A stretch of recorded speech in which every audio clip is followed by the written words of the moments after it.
Wherever you are watching us from, welcome to this short exclusive interview with the former Interior Minister as well as former Youth and Sport Minister, Honorable Serif Emel Gomez. The interview will basically be centered on the Niger coup that is currently going on. As we are speaking, the Ecowas head of states are currently in Nigeria talking about the political crisis in Niger. And later, we will also talk about the state of the Independence Stadium. As a former youth and sports minister, we will ask him, about certain things regarding the development of sports, especially football, in the country. Uh, Honorable, first, I want to thank you for allowing us, to come here and then talk to you about what is currently happening in Niger. And welcome to the Fatu Network. Thank you very much for having me. Yes. Let's begin at the beginning. The current situation in Niger, there is a political crisis going on, and possible military intervention is on the table for the economic for ECOWAS head of state. Do you think it is going to be okay for the Gambia to take part if there will be any military intervention in Niger? Yeah. Thank you very much again. And um, for my part, I guess that's a personal question, but it also correlates with a national question for the country. But my answer is absolutely yes. I think the Gambia should take part. Besides, the Gambia may not have all the choices on its own for so many reasons, and that's why I think the Gambia should absolutely take part and stand tall with all the other fellow sub-regional countries to stamp out this trend of reversing democracy by coups, by people in uniform believing that they have a solution to national and or political problems. The place for the men and women in uniform is in the barracks. So yes, absolutely, I think the Gambia should stand tall with its ECOWAS compatriots.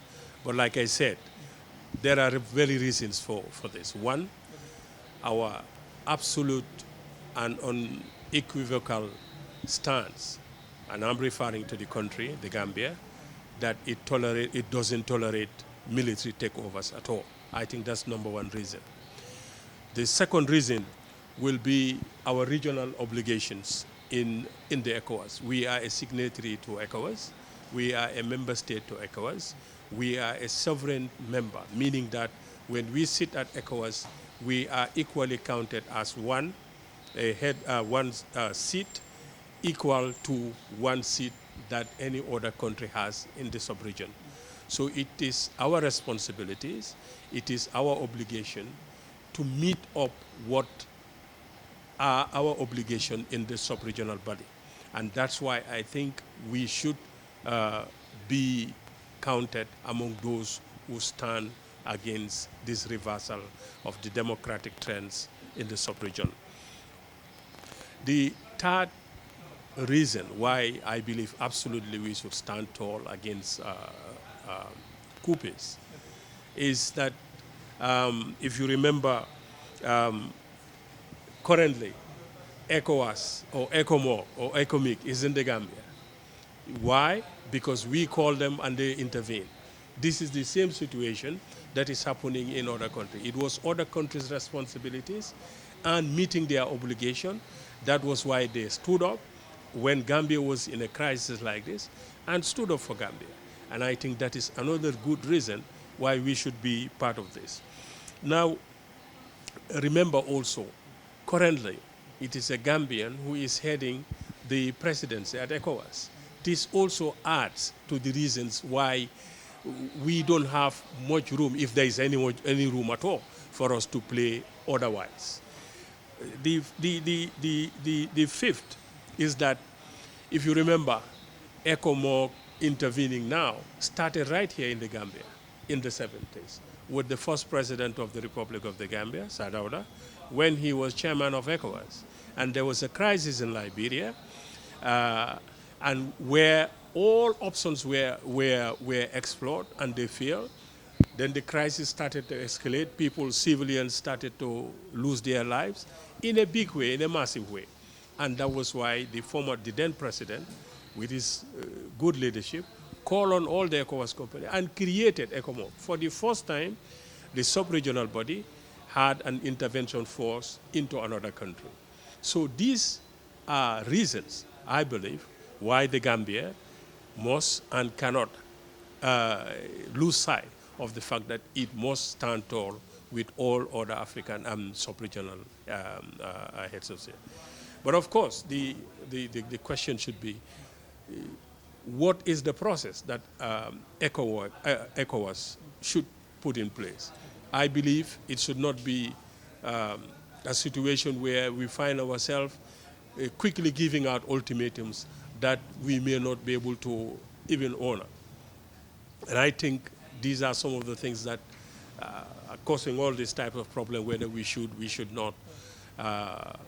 So the idea should be that we should explore all options on the table and then push them to the limits. When every option fails, that will be the right time to do this. And I think this should be the situation in ECOWAS. So you talk about reasons why you think the Gambia should send in troops in the event ECOWAS leadership decides to use military intervention. But when you look at our Gambian forces, do you think we are ready to participate in such a military intervention, considering the complexity surrounding this? Because Burkina Faso, Mali, and Russia all declared their support for Niger in the event ECOWAS decided to use force. Do you think we are ready for this? Yes, well, I think we are. At the time when ECOMOG was being put together in this country and sent to Liberia, I don't know what is this qualification of ready that you meant, because I don't think that is what will be counted now. What will be important is, even if Gambia, as small as it is, send 2 people to the force, that is enough consideration, that is enough troop contribution. Because we as Gambians, yes, our size is small, but I don't, like I've earlier indicated, Gambia is one country, one sovereign state, and just like any other sovereign state in the sub-region. So if you're contributing based on your size too, that is how you will contribute. We will not be expected to send in 1 million people, because we don't have, and that's not even the size of our country. So we will send troops based on what we can. So what matters is we are there, rightly taking our place, standing together with the ECOWAS committee, and trying to get rid of the sub-region coup d'etats and coups. This is what is important. That is for the part of the armed forces.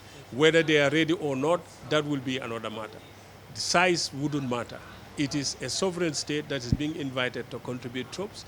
And like I said, even if it is 2 people or one section, 1 platoon or 1 company, I think that should be good enough.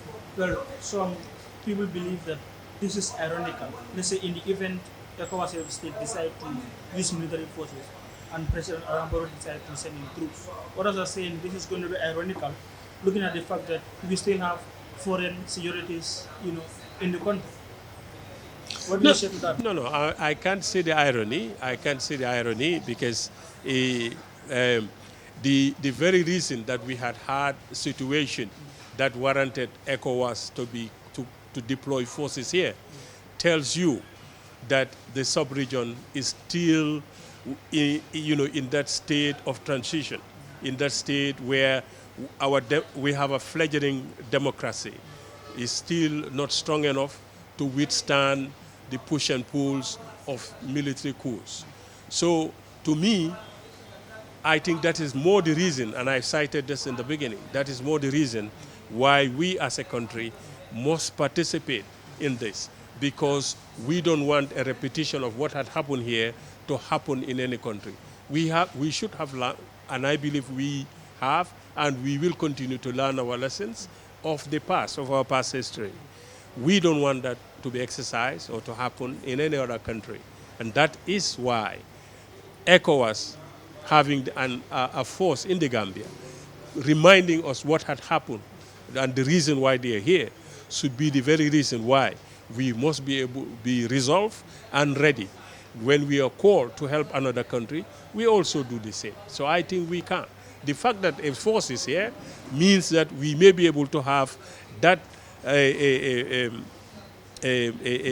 opportunity to put in a force also, even if it is token, like I've earlier on mentioned, and deploy it with our other colleagues in the sub-region. But coups, we must stand resolute that we don't accept coups. Coups are not meant to upstage our attempt at democracy at all. So do you think military intervention will be key in this process? No, well, it depends. It depends. And that's why I believe even our intervention and our joining in a force must be conditional. We must stand together with ECOWAS and try all the options. And in fact, this is what we must champion, that we must try all the options of negotiation and diplomacy to ensure, even if it is coercive diplomacy, to make sure that the junta return back to barracks. That, like I said earlier on also, when ECOMOG was being put together, it had meant that all the efforts were tried and failed. And then the situation in Liberia continued to deteriorate. People were dying, people were being killed, and the mayhem was getting out of hand. That means that there was no more option and a force was put together. I believe we will not get to that stage in Niger, and that's why we must push the envelope on the table on trying to resolve the situation and convince the junta to get back to barracks and return the presidency back to its owner. Whatever the circumstances is, that is what is better than fighting with each other. Yes, you've mentioned, and that is a stark reality also, it is not in the interest of ECOWAS or any individual nation to put together a quick force to go and stand in Niger to try to fight the forces of Niger, knowing that at this very moment it is going to cause a real split within ECOWAS. If you have all those countries who are siding Niger standing against the rest of ECOWAS, it means ECOWAS is already split. This is not in the interest of ECOWAS. This is not what ECOWAS stands for. ECOWAS is about peaceful resolution. And I think this should be the conditionality for Gambia and all other individual countries. Yes, our resolution should be there. First foremost, we don't tolerate coups in the country, and we must push it back. But first foremost also, we must explore all diplomacy, all negotiation to make sure that the coup is returned to Barrack. Okay. So when you look at the sub-region, in Mali, that was in Burkina Faso, in Guinea-Conakry. Now we are talking about Niger. What message do you think this will send to other West African countries? No, well, it's the same message that will be sent as it's being sent over the years. The idea is that we must be resolute in trying to look at the root causes of this trouble. And I think this begins with ECOWAS as a whole. And they are not doing they are doing that. Are they looking at the root causes of all this? Well, the evidence on the ground speaks differently, because we've seen, like you've just mentioned, repeatedly and of late, repeatedly coups are picking up for one reason or the other. And there are so many factors, so many reasons why this is happening. But I believe, having been in government before, having served as a youth minister particularly, I think the root causes must be looked into. And I think one of them, first foremost, is political. Because if you look at some of these things, even in Niger, if you had followed the political history, Bazoum, the current president who is ousted now, during the elections, was the time when all political leaders were one way or the other pushed aside, and they were not able to take election. Now you will see a situation like that had happened in Guinea before. Alpha Conde went into trying to finger the constitution and put up a third term. In Mali, a situation like that happened. Even in Senegal, our next neighbors, you could see the political turmoil that is happening between the presidency and the opposition. I believe these are things that ECOWAS must look into proactively, because these are a precursor to situations like this. They may not be the only cause, but they may be one of those causes that pushes people to this level. So I think this is one. Second, ECOWAS, since its inception, and by the acronym, is not military community. It is an economic community. For so long, ECOWAS has been distracted from its economic activities and mainly engaged in military interventions and trying to quell one trouble or the other. And I think that's why we should invest in this type of revisiting what had happened, what are the causes of this. At one point, I had attended an ECOWAS meeting. I was in cabinet at the time. And one of the things I told them, it was not a youth and sports meeting, but I took the opportunity to indicate that, because by then we had this rise in the issues of migration. And I have said at the time that these are things that we should look at, we should solve. If we solve these root causes, the problems of security and insecurity with this would have been solved at a very, very, very, very great deal. So these are all things that ECOWAS must look into and give priority. For instance, over the years, we have seen the migration situation.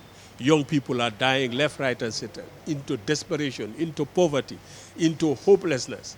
But hardly will you be able to point at anything that ECOWAS has done to address this situation or give it an urgency or priority as it is giving to a political situation like we have now. And these are young people from the sub-region. If you put all together, these are in millions. And I think that calls for action from ECOWAS, of course from individual countries, but also from ECOWAS. I think this is very important. So we understand that in the constitution, before the president sent troops to foreign countries or issues like that, the parliament, the National Assembly should approve that. Do you think our parliamentarians will approve this? Looking at the fact that the Nigerian Senate rejected Tinubu's request to send troops to Niger, do you think our MPs will accept? Yeah, well, that's an interesting development. I cannot stand a whole brief for the National Assembly. I think they are capable. That is why, in the first place, they are selected by the constituencies to represent them and indeed represent the Gambia in the National Assembly, where they will debate this. And I think also there is a design why the Constitution put in this, so that before the executive take Gambians outside the Gambia to go and fight and probably lose their lives, it is important that it follows due process. And I believe, like I said before, that also National Assembly will want the executive and challenge the executive to put pressure to ECOWAS to go through all this due diligence, use diplomatic means until everything is exhausted before the consideration of going to a military intervention. That is the job of the National Assembly. What they're going to do, I wouldn't know, but I think it is within their right to look at what the situation is. Like you have rightly said, Tinubu, the president, the chairman of the ECOWAS head of state, his own parliament rejected it. I think that sends an alarm bell everywhere else to say, not just an alarm bell, but an opportunity to indicate that there is an opportunity still on the table to make sure that diplomacy is used and be successful in getting the coups back to barracks. I think that is what the responsibility of the National Assembly is. And I think when this is tabled there, if it will be tabled there, and at the time, I am sure they will take their responsibilities seriously. So as we are speaking, there is an ongoing ECOWAS states meeting over the political crisis in Niger. If you have the opportunity to speak to them right now regarding the issue, what will you tell them? No, well, of course, again, it will be let's sit down as West Africans, as individuals who prefer peace to violence and try to reason as to what happened. But of course, it will be on this resolute line that coupists must go back to barracks. How and why and when and where they will go back to barracks, that will be the fine tune of diplomacy that should take precedence, that should take its course to fine tune those things and negotiate those things. But first, we should be resolute that military coup d'etats in the sub-region is a taboo and is not acceptable. It will not be tolerated. And then we negotiate that they go back to barracks. How that is going to form, that we will leave to the politicians and the diplomats to fine-tune that. But yes, this is one of them. The second would have been that it is about time we fine-tune the way we react to these things. And I think that's why we're here. I would have expected that this type of meeting would have taken force before the ultimatum.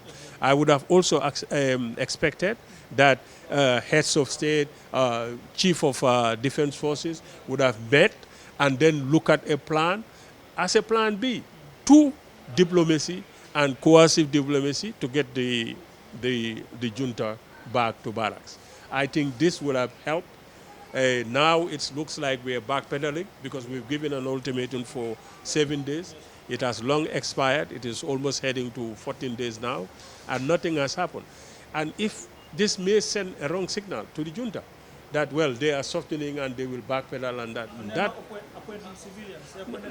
Yeah, that's what I'm saying. Maybe it's emboldening them, but we continue to learn expensively, of course.